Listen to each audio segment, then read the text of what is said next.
Students, welcome back to my channel जी। Most important chapter consumer protection act 2019 वाला, consumer protection act 2019 वाला। चलिए आइए स्टार्ट करते हैं। सबसे पहले है इसमें हमारी consumer rights. Consumer rights, first right है हमारी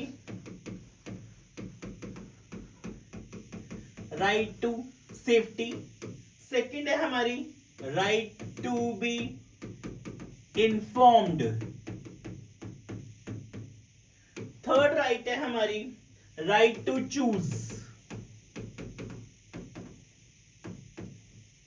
फोर्थ राइट है हमारी राइट टू बी हर्ड,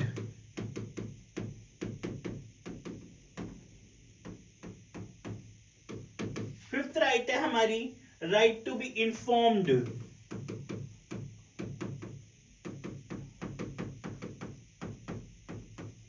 ठीक है। सिक्स्थ राइट है हमारी right to seek redressal, right to safety, right to be informed, right to choose, right to be heard. ओ, right to be informed मैंने दो बार लिख दी, राइट टू बी हर्ड हो गई, right to seek redressal fifth right, और right to consumer education. चलिए फटाफट इनको लर्न लेते हैं।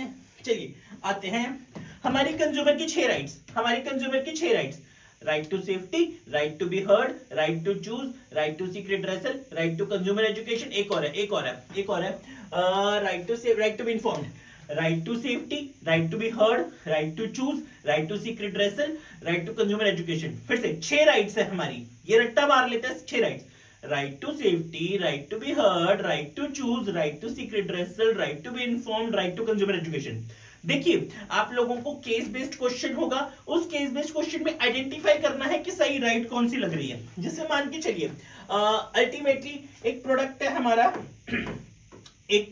हमारा, कंज्यूमर ने प्रोडक्ट खरीदा, ग्राहक ने सामान खरीदा, कंज्यूमर ने प्रोडक्ट खरीदा, वो उसने ना लेबलिंग वगैरह चेक नहीं करी, उसने लेबलिंग चेक नहीं करी, तो इसमें कौन सा राइट वायलेट हुआ हमारा, right to be informed, right to be informed violate हुआ। एक कंज्यूमर, उसको शॉपकीपर ने खराब सामान दे दिया, थोड़ा सा पुराना सामान दे दिया, एक्सपायरी दे दिया, तो कौन सी राइट वायलेट हुई, right to be safety violate हुई। उसने चेक भी किया तो उसको समझ नहीं आया था, right to be safety violate हुई। फिर से राइट्स को ले याद करते हैं, right to safety, right to be informed, right to choose, right to heard, right to consumer education यानी लास्ट वाला, और राइट टू बी इन्फॉर्म्ड। फिर से राइट टू सीक रिड्रेसल भी, right to choose, right to heard, right to choose, right to heard, right to seek redressal, right to be informed, right to consumer education, right to safety. फटाफट 6 rights है, मैं आप लोगों के साथ साथ याद कर रहा हूं, right to safety, right to be heard, right to seek redressal, right to consumer education, right to choose, right to seek redressal.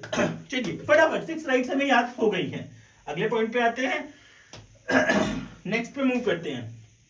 चलिए अगला देखते हैं इसमें हमारा क्या इंपॉर्टेंट है। अब अगर कंज्यूमर की कुछ राइट्स हैं, हम फिर से 1 मिनट में दोबारा आएंगे कंज्यूमर की राइट्स याद करने। अब कंज्यूमर की कुछ रिस्पॉन्सिबिलिटीज भी हैं,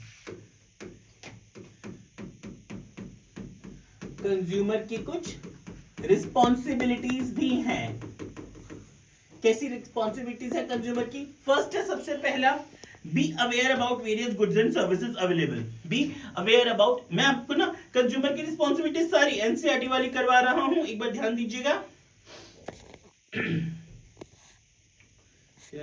एक second,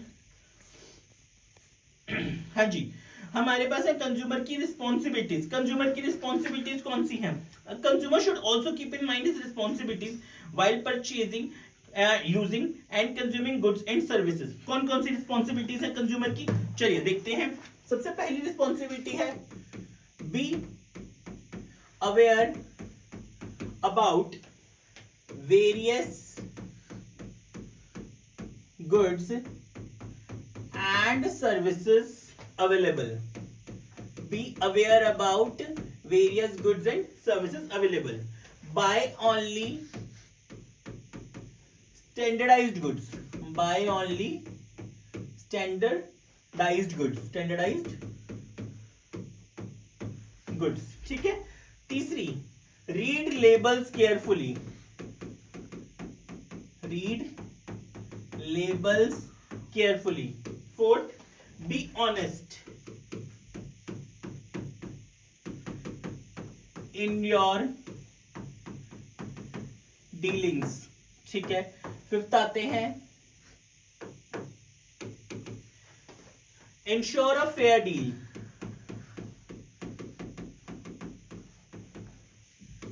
Sixth, ask for a cash memo. लिख के लर्न करते हैं ना हम लोग भी साथ साथ ही. चलिए एक 5 मिनट फटाफट मेरे को कंज्यूमर के राइट्स बता दीजिए. कंज्यूमर के राइट्स कौन कौन से? Sir, right to be safety, right to choose, right to heard, right to seek redressal, right to consumer education, right to be informed. Right to safety, right to choose, right to be heard, right to seek redressal, right to consumer education, right to be informed. Very good. Consumer की कुछ ना कुछ responsibilities भी हमारी, हम responsibilities को duties भी कह सकते हैं. ठीक है, क्या क्या है? Be aware about various goods and services. ठीक है जी. Buy only standardised goods. ठीक है. Read labels carefully. Be honest in your dealings. Ensure a fair deal. उसके बाद हमारी ask for a cash memo. अगर सबसे बड़ी कंज्यूमर की रिस्पॉन्सिबिलिटी बोलेंगे तो क्या होगी? Ask for a cash memo. ध्यान से सुनिएगा. अगर कंज्यूमर के पास कोई बिल नहीं है, कंज्यूमर के पास कोई बिल नहीं है तो वो किसी कमीशन में केस के लिए नहीं जा सकता. कंज्यूमर के पास कोई बिल नहीं है तो वो किसी कमीशन के लिए केस के लिए नहीं जा सकता. किसी कमीशन में वो नहीं बोल सकता कि मेरे साथ में गलती हुई है तो मेरे खिलाफ, मतलब मैन्युफैक्चरर के खिलाफ कोई केस कीजिए. नहीं कुछ कर सकता अगर उसके पास कैश मेमो यानी बिल नहीं है तो. ठीक है. चलिए आते हैं अगले पॉइंट पे.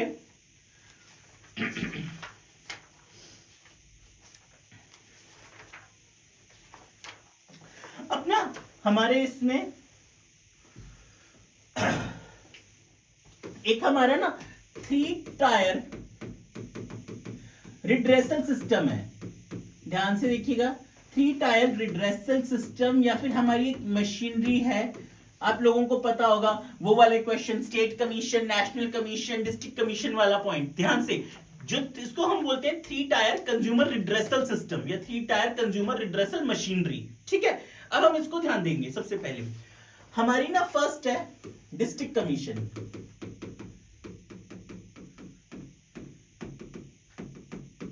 ध्यान रखिएगा, लिमिट्स इसमें से सीख लीजिए. 1 करोड़ तक के केस क्या हो गए हमारे?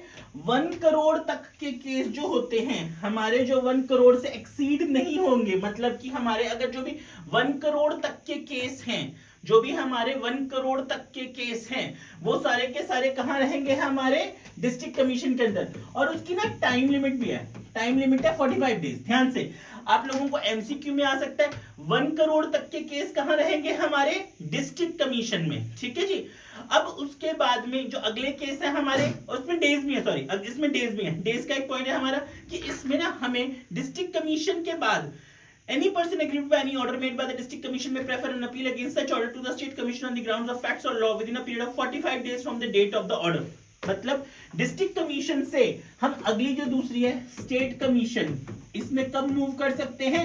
With in 45 days. ध्यान दीजिएगा, मैंने डिस्ट्रिक्ट कमीशन में केस किया. कितनी लिमिट तक का केस है? मेरी 1 करोड़ की लिमिट है. मैं 1 करोड़ तक का कोई भी केस किसमें कर सकता हूँ? डिस्ट्रिक्ट कमीशन में कर सकता हूँ.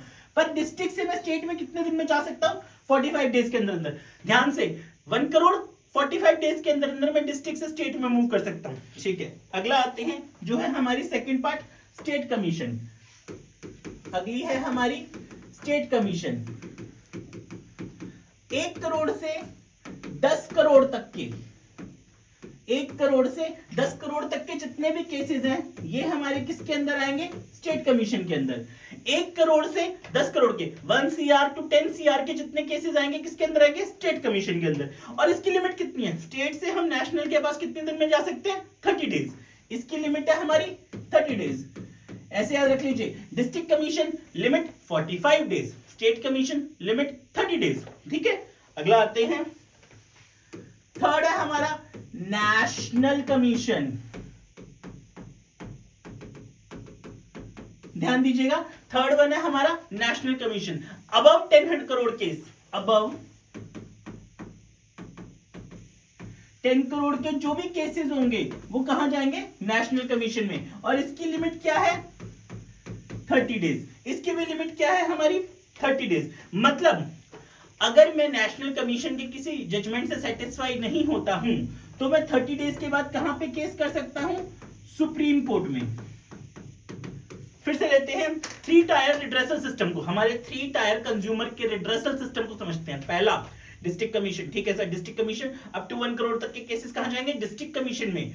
अगर सर मैं डिस्ट्रिक्ट कमीशन से सेटिस्फाई नहीं होता तो स्टेट कमीशन चले जाओ। सर कितने दिन में? 45 डेज के अंदर अंदर, सिर्फ 45 डेज के अंदर अंदर डिस्ट्रिक्ट से मुझे स्टेट में मूव करना है, ठीक है सर। स्टेट कमीशन में कौन से केसेस आएंगे? 1 करोड़ से 10 करोड़ तक के केसेस आएंगे स्टेट कमीशन में, ठीक है जी। पर 1 करोड़ से 10 करोड़ के आएंगे, पर कितने दिन में मूव कर सकता हूं? यहां पे मैं आ गया था ना 40 डेज, पर स्टेट से अगर मैं सेटिस्फाई नहीं होता, सर मैं स्टेट से भी सेटिस्फाई नहीं हुआ, नेशनल कमीशन में मूव कर जाओ 30 डेज। फिर उसके बाद सर मैं नेशनल कमीशन में आ गया, अब above 10 करोड़ के केसेस कहां गए? National commission. सर मैं नेशनल कमीशन से भी सेटिस्फाई नहीं हुआ, अब कहां आ जाओ? सर अब फिर 30 डेज के बाद सुप्रीम कोर्ट चले जाओ। पर इस सारी प्रोसेस में बिल होना बहुत जरूरी है। विदाउट कैश मेमो आप लोग कहीं नहीं जा सकते। अब एक मेरा केस ध्यान से सुनिएगा।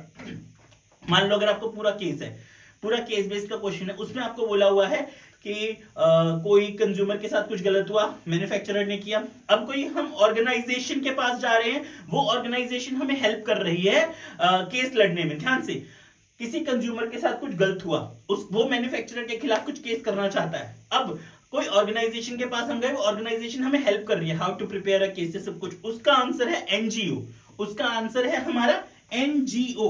जो एनजीओ होते हैं, जो एनजीओ होते हैं, नॉन गवर्नमेंटल ऑर्गेनाइजेशन, ये कंज्यूमर्स की हेल्प करती हैं, ये कंज्यूमर्स की हेल्प करती हैं, ठीक है मेरी बात। चलिए फटाफट, पर अब दोबारा एक बार मुझे कंज्यूमर की राइट्स रिवाइज कराओ। राइट टू बी से, right to safety, right to be heard, right to seek redressal, right to consumer education, right to choose, ठीक है। कंज्यूमर की राइट्स थी right to safety, right to be heard, right to seek redressal, right to consumer education और right to choose, right to be informed. याद हो गई, ठीक है। अब आते हैं हम अपनी फटाफट एक रिस्पॉन्सिबिलिटीज को कर लेते हैं। रिस्पॉन्सिबिलिटीज भी हमारी हैं कंज्यूमर की, उनको देखते हैं, ठीक है। एक मिनट यहां से लेते हैं, सॉरी इसको हटाया, ठीक है। चलिए यहां तक हो गई हमारी। अब इसके बाद हम अगले पे मूव करते हैं। ये वाला हमें सारा सिस्टम आ गया, 3 टायर रिड्रेसल मशीनरी वाला system. District commission, district commission की लिमिट्स क्या थी हमारी? 1 करोड़ डिस्ट्रिक्ट कमीशन, 1 करोड़ में 45 days district commission, 45 days district commission.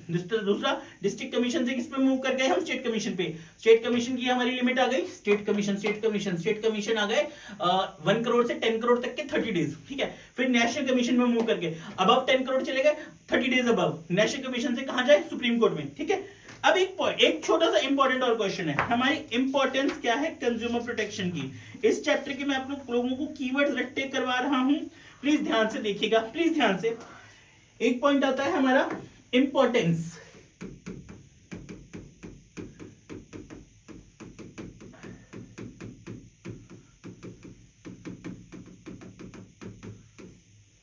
हमारी इंपॉर्टेंस क्या है कंज्यूमर प्रोटेक्शन की। ये मैं एनसीईआरटी वाली करवा रहा हूं आपको, इंपॉर्टेंस कंज्यूमर प्रोटेक्शन की। एक मिनट जी बस, ठीक है। मैं सारी चीजें कीवर्ड्स एनसीईआरटी में बना रहा हूं क्योंकि मुझे पता है मेन पेपर जो होता है हमारा एनसीईआरटी बेस्ड पेपर होता है, वहीं से सेट होता है, उसको ध्यान दीजिएगा।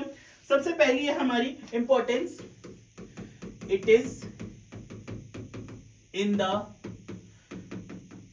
Long term interest of a business. Second, business uses society's resources.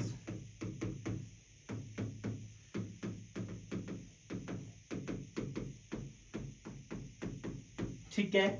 Third, it is a social responsibility of a business.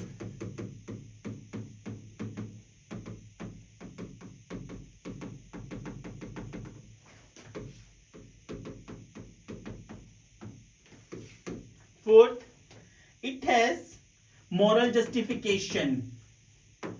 It has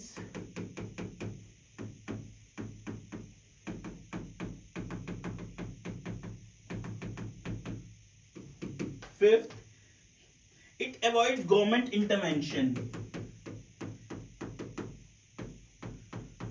Government,